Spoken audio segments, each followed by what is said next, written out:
السلام عليكم ورحمة الله وبركاته. أهلا وسهلا بتلاميذي الحلوين الشطار. اليوم رح ناخذ درس جديد من دروسنا قراءتي. رح ناخذ حرف الطاء.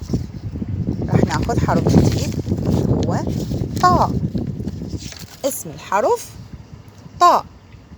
صوته شلون أعرف صوته؟ إذا كررت للحرف رح يطلع لي صوته طاء طاء طاء طاء طاء بدون أي إضافة. طاء.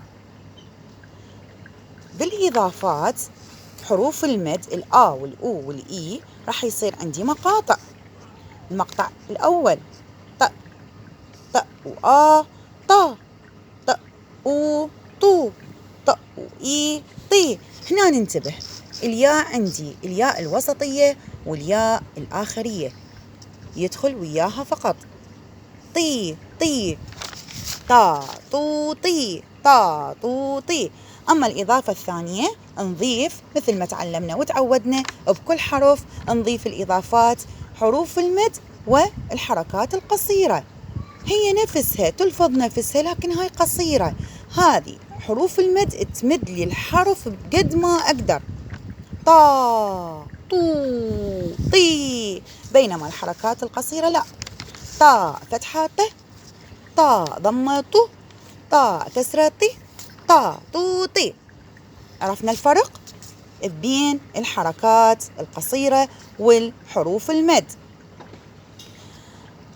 طبعا تفيدني هواي بالإملاء أميز بين المقطع اللي مكون من حرف الطاء وحروف المد وبين الطاء والحركات القصيرة. شو وقت أحط الفتحة وشو وقت أحط الضمة وشو وقت أحط الكسرة وشو وقت يكون الحرف ويا الحروف مكوني. هنا اثنيناتهم تكون لي مقاطع لكن أميز بيناتهم. هاي اسمها حركات قصيرة وهنا أمدها الحرف يمد مثل ما تعلمنا طا طو طي. هنا طا فتحة ط طا ضمة ط طا كسرة طي. انتهينا من الحرف، راح نجي على الدرس.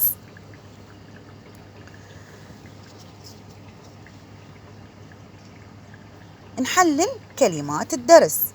عندي باء فتحة ب. أول مقطع تكون عندي من حرف متحرك باء فتحة ب. الطاء عندي هنا عليه شدة.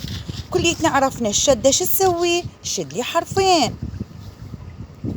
من الشد حرفين شو راح أقراها؟ باء. أول شي فقط بدون أي إضافة. الطاء أقراه بدون أي إضافة باء ط بدون أي إضافة ساكن. بعدين ط. جتي الشدة القوية شدت لي الحرفين صارت باء ط بط بطة. دا أصيح أني للطاء مرتين ألفظة مرتين باء ط بط. باء فتحة ب طاء شدة باء ط بط. وحدها حرف متحرك من مقطع واحد طيور. خلينا نشوف هاي نحلل الكلمة. حلل الكلمة طيور مكونة من شنو؟ طيور مكونة كلمة مكونة من 3 دفعات 3 مقاطع. أول مقطع طاء ضمة. ثاني مقطع ياء أو طيو طيور كونت لي كلمة طيور طيور. هنا حرف الياء جتي ويا حرف المد اللي هو الواو صار طيور. شلون قريتها؟ طيور مدت لي الياء. الكلمة الثانية بط وطيور. نجي على الكلمة اللي بعدها طارق. والكلمة مكونة من كم مقطع؟ خلينا نشوف. طاء فتحة وياها شنو؟ أحد حروف المد اللي هو الآ. طا ط وآ طا. ري راي مكسور مقطع الثاني. ق بدون أي إضافة طارق. شبيه طارق؟ خلينا نشوف شبيه. يا قولوا يا فتحة يا أول مقطع. ثاني مقطع قو.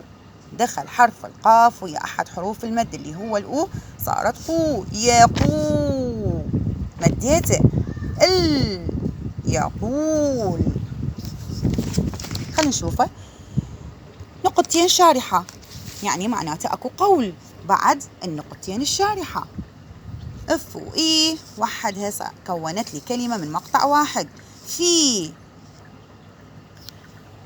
في دا د وآدا مثل ما أخذناه وتعلمناه. الدال ويا أحد حروف المد صار عندي مقطع دا. ري راء مكسور راء كسرة ري كون لي مقطع داري. أيضا النون مع أحد حروف المد شكل عندي مقطع أخير نا، صارت عندي الكلمة دارينا. في دارنا شنو؟ بط. هاي البط وين يعيش؟ يعيش بين المي والبرية، بر مائي، يقدر يسبح ويقدر يعيش بالبحيرات الحلوة وأيضا بالبرية بالمزارع والحدائق. في دارنا بط. في دارنا بط. كمل. في داري. خلينا نشوف هاي الكلمة مكونة من د وآدا أول مقطع. ري داري أيضا مكونة من مقطعين فقط داري. دار منو؟ هسه قال طارق أني ببيتنا. الدار يعني شنو؟ يعني المنزل البيت. وفي دار لطفي. خلينا نشوف لطفي شلون مكونة. مكونة من لام الأولية، لام متحرك عليه ضمة، صار مقطع لو. هنا الطاء وحدة لط. افوئي مقطع في نفس هذا المقطع اجاني بالأخير لطفي.